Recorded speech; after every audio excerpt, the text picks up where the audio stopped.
Michelle had come out and he talked about, hey, listen, I didn't get tired in that fight because of the punching and the kicking or even the roundoffs and the backflips. I got tired in that fight because of a terrible weight cut. And he said he had to cut, it was like 17 and a half kilograms, which if you convert that into pounds, you're just shy of 40, but with 38 and a half pounds, top of my head.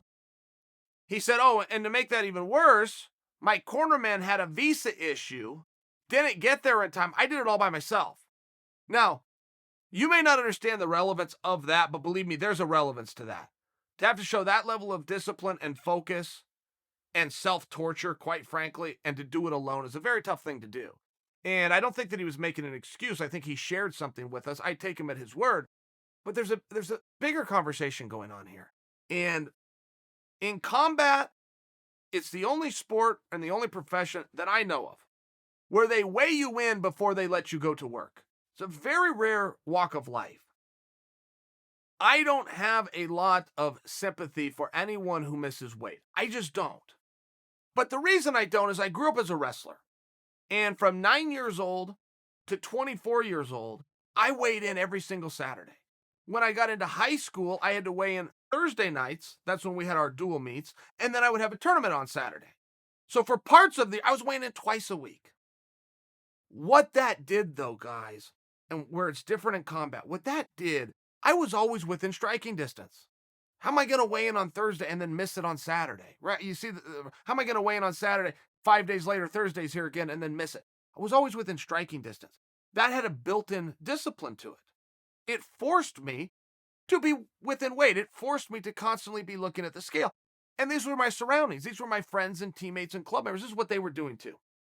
When you get into the pros, you're now weighing in 2 and 3 times a year. If you're an absolute anomaly and your name is Donald Cerrone, you're weighing in 4 to 5 times a year. That's vastly different to the 4 or 5 times a month of the world that I come from. So while I do look down my nose, tough for you guys, there was also a discipline there that I need to show an appreciation for. Let me give you an example. George St. Pierre, when he thought about going up to 185 or he thought about going down to 150, doing some of these different things, he would do what was called a test cut, where without the fight's still 3 months away, but he mentally would write it down, would tell people, would be focused and disciplined, and have a weigh-in 60 days before to see how he felt. Not just to see if he could get there. He wanted to know how he felt, how he could rehydrate, how he could perform at certain weights. I was teammates with the late, great Evan Tanner. One thing about Evan Tanner that he never got credit for, Evan Tanner, when in camp, when he had a fight, when he was focused, I would put his work ethic up against anybody's I've ever seen. Now, only when he was in camp. When he didn't have a fight coming up, Evan had let his hair down like most people.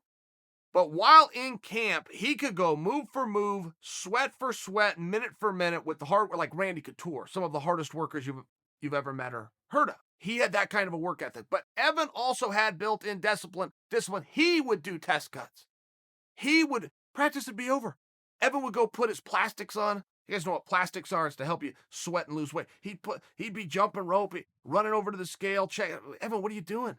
You don't have a fight for 2 months. Yeah, but I haven't had a fight in 4 months, and I need to, know what my weight's at, make sure I can get down, and then I want to come in and spar tomorrow and see how I can recover between now and then. Then I'm going to do another test cut in 3 weeks, and I'm going to rehydrate a different way. One, he was going to try like water and Gatorade, and one he was going to do Pedialyte and an IV. But he wanted to know. He had this level of built-in discipline to know where he stands and what best way for him personally to recover. He didn't want to use that on game day as trial and error, so he set this up for himself. Guys, I tell you that because that does take a level of discipline. It takes a level of professionalism.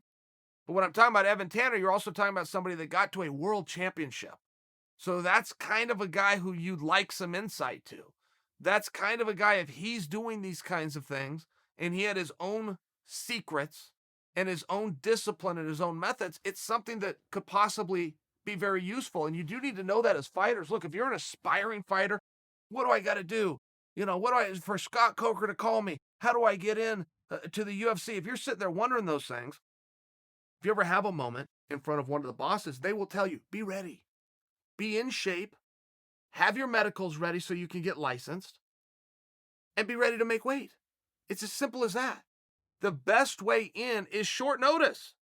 We are in a jam when we have to do a short notice fight, and nobody wants to take them without training camps. If you're one of these guys that lives a disciplined life and he's within weight, he's got his medicals in line. Oh, and by the way, he's been training. Who put you in? Your dream can come true. As simple as that answer is, in my whole life, there's not a day in my life, guys, that my phone doesn't ring from somebody. Can you introduce me to Dana White? Will you call, put me in contact with Mike Kogan or Scott Coker? Not one day goes by that doesn't happen to me. And I tell all of the people the same exact thing, which is, are you in shape? Could you fight this Saturday? Are you in shape? Do you have your medicals? Is your weight within check? Not one time ever has somebody told me yes. It's never happened. I've had guys who I've watched sacrifice, live the right life, sleeping on somebody's couch. They don't have money. They're trying to make ends meet. They're in the gym twice a day. They're working their ass off, hoping that phone rings. I know those guys, but they will not, no matter how many times I ask them, be within weight of any given Saturday, have your medicals ready, and be in shape so you can take a fight. Doesn't happen. May sound simple, but it doesn't happen. Now you're looking at guys who are pros that are talking about they had a bad weight cut. And by the way, none of this is to kick Michelle. I think that Michelle was very open to come and share this with us. So, and I think it's our job to interpret it and make sure that we learn something from it, right? And what we can learn here is there's a discipline that needs to take place. If you fight at 170 pounds, you need to be ready to make 170 pounds, period. If you cannot do that, guess what? You're now a middleweight. It's as simple as that. If you can't make middleweight, then guess you're light heavyweight. You have to figure that out. Nobody in any organization makes you go a weight class. You come in with an argument and a suggestion, this is my weight class. You then agree to it in writing. If you need to change weights, change weights. If you don't want to change, okay, but you still got to be within striking distance. To get on an airplane on fight week, which represents generally a Tuesday with a weigh-in on Friday and a fight on Saturday, and to show up 32 pounds overweight, wow. I feel terrible for you. I understand the discomfort you went through. I am also very confused how you allowed that to happen. And if anything is to come from this, and again, of course we're not kicking Michelle. He gave us a great performance. We can't wait for his next fight. Of course, no problem. It's time to start focusing on those calories. Calories in versus calories out. Constantly. This wasn't a last-minute fight. This was a heads up and notice given. Possibly a test run, a test cut. Evan used to drive me crazy. I couldn't imagine cutting weight and not having to. But this is how he did it. He never missed weight. It took him to a world championship. There's a story here. There's a lesson here. I hope you learn it.